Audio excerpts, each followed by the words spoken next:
When you think about your money, do you have feelings of stress, worry, and scarcity, or a sense of calm and abundance? Hi, I'm Carly Myers, your friendly stress management expert, and this month we're talking about money, the number one stressor in the United States for women.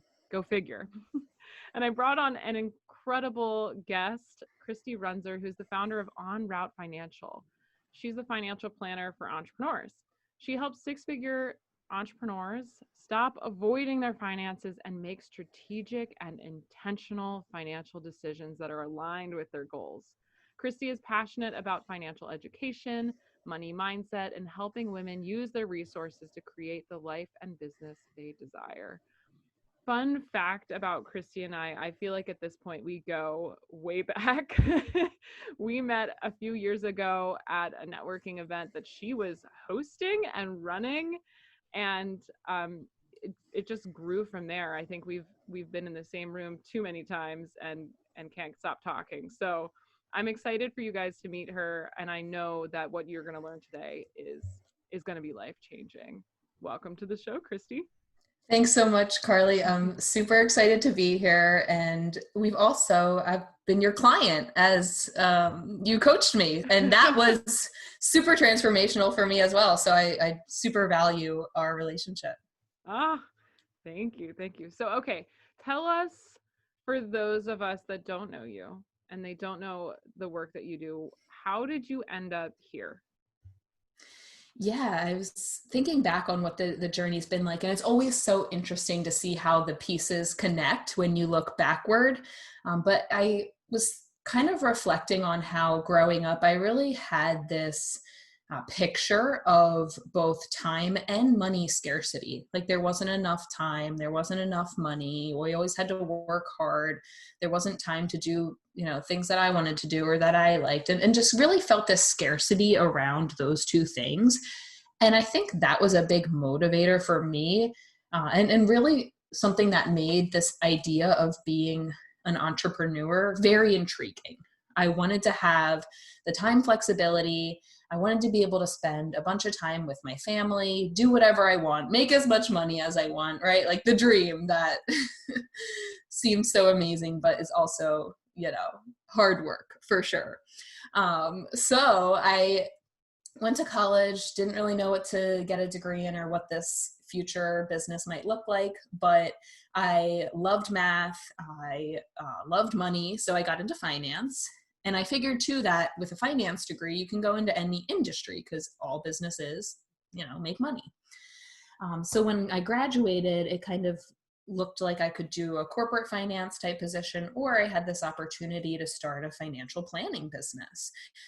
No salary, no benefits. Mom wasn't too happy about that one. I had a lot of the you should go get a job with a 401k and a health insurance plan, which I'm sure some people might have had those kind of naysayers in their lives. And that was a big struggle for me starting out.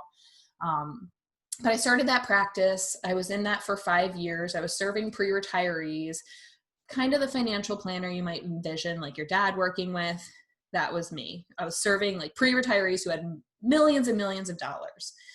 And I had a successful business. I had the time freedom I was craving, but I was still burnt out. I was still not happy. And so after several weeks of hardcore Netflix binges, I realized that a change needed to be made. And that's when I really started reflecting and thinking about what was working and what wasn't working.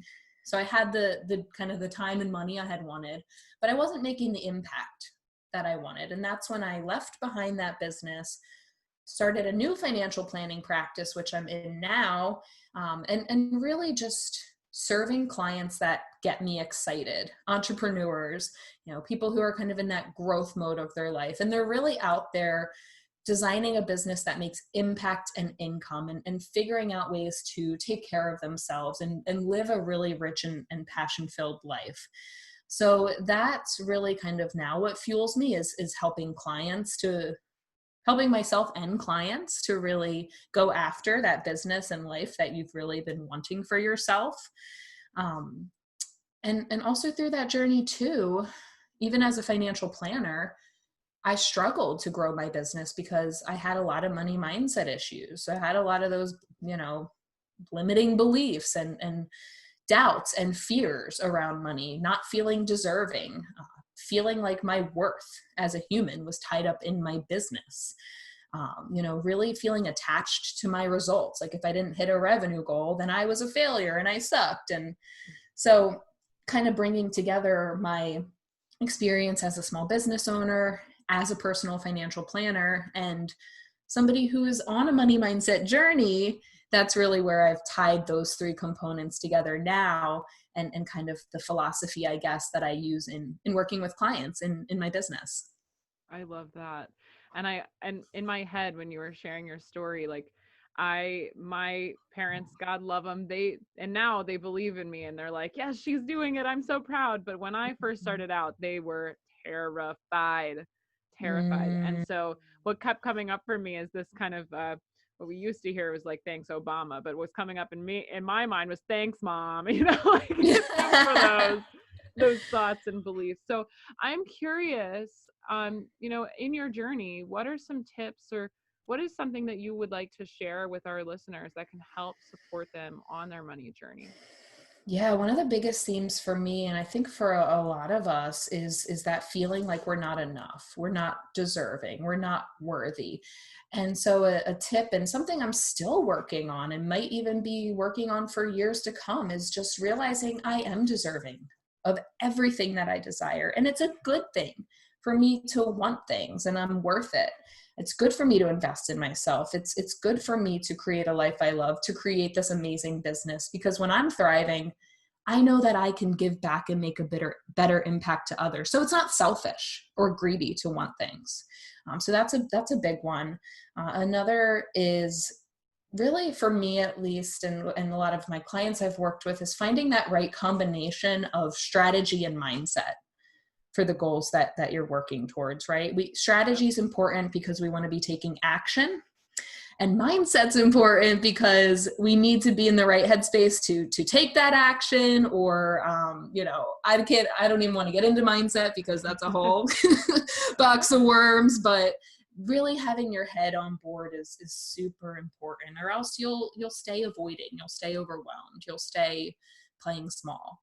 Yeah, And then go ahead. it's funny that you share that, because one of the things that I teach my clients, especially now, is that the first step is creative stress reduction. And the reason that I teach that as a first step is because the goal of that is to get out of fight or flight and into rest and digest mode. Because quite frankly, when we are in a triggered state, we make poor decisions. And so I think Mm. that mindset shift, I love that you shared that, because we have to have a good head on our shoulders before we can even get into the strategy, or else we make poor decisions. Totally. I love that. That's so great. Awesome. And so I know we were talking about a little bit about abundance. Did you have something you wanted to share really quickly about that perception? Yeah, just that, you know, leaning into the belief, even if it doesn't feel real to you right now, but training yourself to kind of lean into the belief that time and money are both abundant things and resources that are available to us, has been super helpful on my journey as well. And the time one especially, because we do only have 24 hours in a day. But if you make something a priority and you make time, there's time. Like Mm-hmm. we have to make it, right? Yeah. I heard someone say, we all have the same hours in a day as Oprah. So what's your excuse? Yes, yes. Right. So I love that. So for those of you who are listening, we want to know what resonated with you. And please share that in the comments below, because quite frankly, one of the things that comes up around money is shame. And what is the best shame buster is being vulnerable, hearing what other people have to say and sharing what you have to say around money. So definitely let us know in the comments below what resonated for you. Now, if you're feeling overworked, overwhelmed, or exhausted, I've got some good news for you. The Stress Less Company works with high achieving CEOs, business owners, and managers just like you to find that sense of peace and freedom they desire. And as a result of their work together, they learn how to properly manage their time, tasks, and energy so that they can experience more time freedom, efficiency, and prosperity.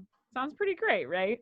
Well, apply for a complimentary Stress Less Clarity session today to start the conversation about working together. Visit stresslessco.com/apply for more information. That concludes this episode of the Stress Less Show. I want to give Kristy one last shout out and thank you. Thank you so much for coming on the show today. Thanks for having me, Carly. Absolutely. If you've enjoyed this week's episode, let us know by giving us a big old thumbs up and hitting that follow or subscribe button. Thanks for listening. Share if it resonated, and we will see you next week. Bye.